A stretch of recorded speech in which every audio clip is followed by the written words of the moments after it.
Well, that's the news for now. More news in 15 minutes. And now don't miss the talk studio with Volodymyr Pavlyuk. Go ahead. Petro, thank you. The last few days have brought several signals that should be read together. On May 9th, Putin claimed the war against Ukraine is supposedly nearing its end, but the Kremlin soon clarified that peace is still a long way off. Meanwhile, in the United States, the idea that Europe must take more responsibility for its own security is resurfacing. We're discussing these signals from Washington and Moscow with Hanna Shelis, Director of Security Programs at the Ukrainian PRISM Foreign Policy Council. Ms. Hanna, welcome. Good morning. I'll start perhaps with Putin's statement. He said the war is supposedly nearing its end, but almost simultaneously the Kremlin made it clear that peace is still far away. How should we understand this? Well, first, we understand he needed to shift the narrative after the failed parade, which was seen more as a defeat for the Russian Federation, both in terms of information and the international partners who attended it. Even in the Russian Federation, everyone had very negative comments after the Ukrainian jab, so to speak, regarding the possibility of holding a parade. So he lost the information war and needed to show that it's not a problem at all, that now it's the West and Ukraine that are cornered, so they'll basically be ready to talk to him. And that Russia isn't the aggressor at all. We are the ones who defended ourselves, just like in 45. In other words, to draw a parallel with the tragic events of 80 years ago.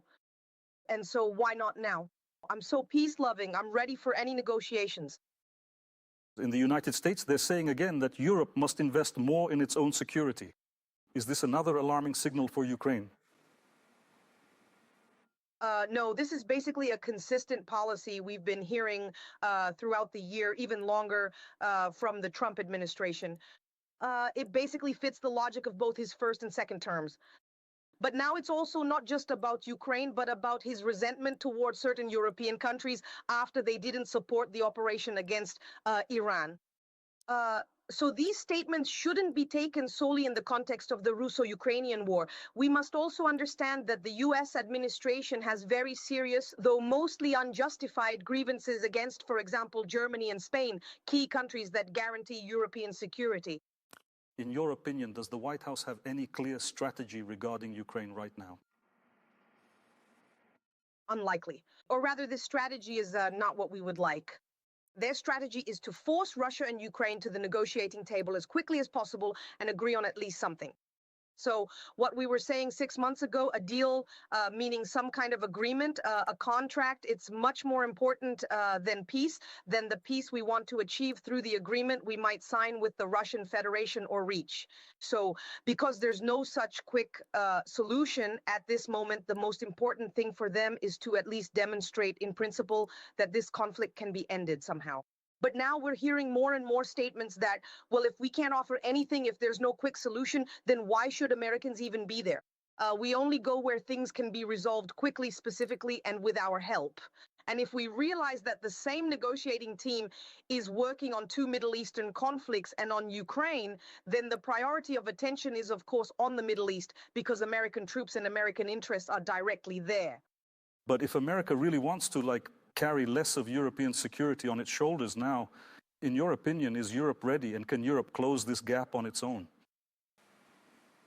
Well, let's start from the very beginning, that most of the bases located in Europe, they are exactly what the United States needs, not the Europeans.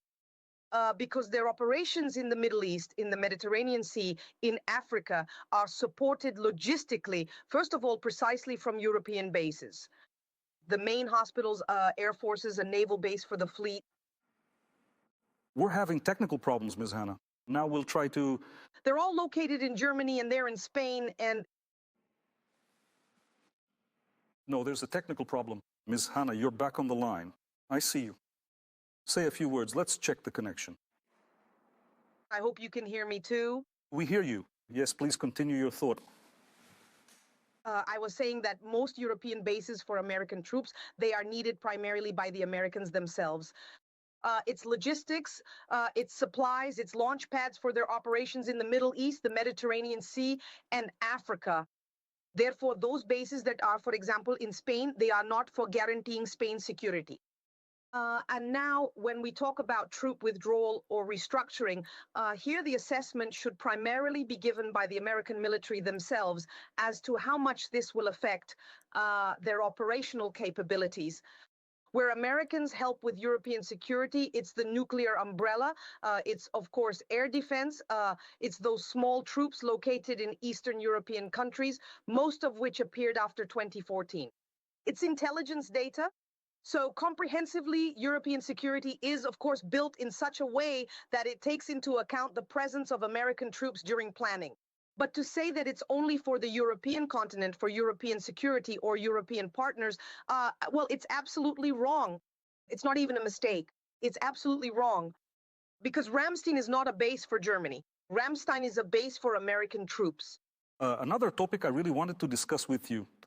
Zelensky visited Azerbaijan in a short period of time, and Armenia. And what does this mean? Is this a search for new partners or an attempt to enter a region where Russia's positions are weakening? I hope this is a new beginning because we see, first of all, a change in Armenia's foreign policy course, which is extremely important for the whole region, not just for Ukraine. The end of the Azerbaijani-Armenian conflict was a big positive because the Russian Federation actually held on in the Caucasus precisely because it helped both sides and was actually, well, considered a guarantor of security to some extent, and no one wanted to quarrel with it. And now Azerbaijan has supported Ukraine's territorial integrity from the very beginning. But unfortunately, for example, it did not vote for Ukrainian resolutions in the UN General Assembly. Now, if Ukraine can enter there both as an important political partner and as one who can help with the security component, because the challenges now are not military, but others in both countries, then this could become a fairly serious change, both for Ukraine in the region, but also in principle for the region itself and for the configuration, because the Russian Federation is actually being pushed out of the Black Sea region. Ms. Hanna, thank you. We spoke with Hannah Schillest about conflicting signals from Moscow regarding the possible end of the war and the position of the United States. On May 9th of this year, Moscow tried to show the world its strength, but the world saw probably something completely different. A parade without heavy equipment, signal jamming, increased security, clear anxiety over possible strikes. And after that, Putin spoke about the war against Ukraine supposedly approaching its end, although in the Kremlin itself, they almost immediately made it clear peace is still a long way off. About why this parade rather exposed Russia's weakness than its power, and what signals Moscow tried to send to the world this day, we will talk with a serviceman of the Territorial Defense Forces of the Armed Forces of Ukraine, Oleksandr Musyenko. Mr. Oleksandr, greetings to you. Greetings to you. So the parade in Moscow this year was without tanks, missiles, without other heavy equipment, which hasn't happened for, it seems, many, many years. For you, is this primarily about a lack of resources or about the fear of strikes? It's about both. So there are two components. Of course, the lack of resources, because Russia has suffered extremely heavy losses in this war, especially in terms of equipment losses, especially in terms of, we see artillery systems, air defense systems, which can be noted. And second, about fear. You see, even if you scrape together some equipment and bring it to the parade, it's always about logistics, it's a process, it's rehearsals that need to be conducted.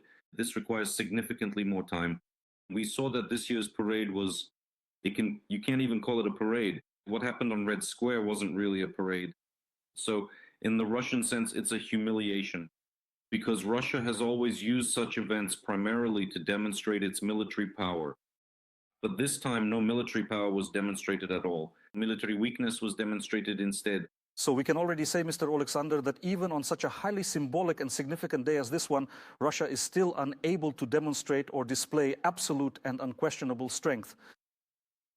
Well, it didn't demonstrate strength. That's why I say it wasn't a parade, it was anything but. It was just some marching, really, basically a guard of honor stepping along, whatever you might want to call it. But honestly, it definitely wasn't a parade. When you compare it to what Russia has always shown before, the impressive parades it used to hold in the past, this was really just a march of humiliation, again, based on what has happened in the past. So in reality, it's not even really a parade at all. It's just an opportunity, a chance for them to put on a bit of a show for the people in the stands, to make sure everyone sees that Moscow still remembers, and to use May 9th as a day for repeating slogans and making statements. We understand we can do it again, and so on. But again, it was a significant and substantial downsizing, truly a major humiliation, caused at least in part by Ukraine's systematic strikes, which have been steadily reducing Russian capabilities. In other words, Russian vulnerability was shown. And it's our position of strength that forces the enemy to adjust their own plans. It forces them into these deeply humiliating steps, steps that the world truly saw as a clear and undeniable position of weakness. In that moment, their vulnerability was obvious to everyone. The Kremlin has always gravitated towards symbols or a policy of symbolism. But this time we didn't see any of that. Does this mean it's already losing legitimacy, perhaps in the minds of its own people? Well, since we're talking at the end of the week, we can summarize what's happened, especially in terms of information and psychology, and regarding symbols as well. I can say that this week is ending for Ukraine on a victorious note despite everything, because our capabilities demonstrated through strikes on Russian territory, as a result, forced the enemy to beg for a ceasefire and use various threats, likely including tactical nuclear weapons. Since Putin said he consulted China and India about a possible response to the strike on the so-called parade, it's a hint they could have used them, pure intimidation. But what has Ukraine achieved? Ukraine has debunked these myths and fundamental values, showing we're ready to keep destroying them to the end, meaning strikes on Moscow. Next, Ukraine has ensured that parades were cancelled in many regions across Russia. We've reached a point where Russia had nothing to show. There was virtually no equipment. Everything happened in a very rushed manner, with signal jamming, unprecedented security measures, and a display of Russian vulnerability.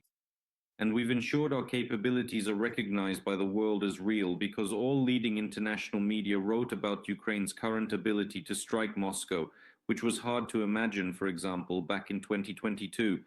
So in terms of information and psychology, including debunking Russian myths and their myth-making, we can certainly count this week as a victory for us.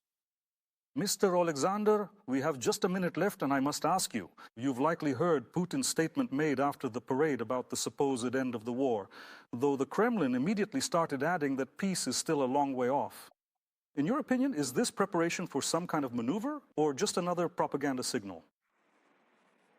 Well, I think it's an admission of the obvious, that we are forcing... You see, again, why did Putin change his rhetoric so much? Why is it different? Because Ukraine has begun to more intensively demonstrate our capabilities to scale up strikes and prove their effectiveness. And he's starting to realize that at some point this war will have to end, but he still thinks he can achieve something through strikes and by changing the situation at the front. But this is already informational groundwork for the idea that, well, basically Russia has supposedly achieved some goals, so maybe it's time to stop. Of course, such statements are primarily aimed at the domestic audience to calm them down a bit and say, look, maybe the war will end soon, because they see that internal processes among the so-called deep people are constantly shifting, including among the so-called elites around Putin. And they... Mr. Alexander, I understand your point. Forgive me for interrupting. We've simply run out of time. We have to say goodbye. Next, the news with Petro Demjanchik.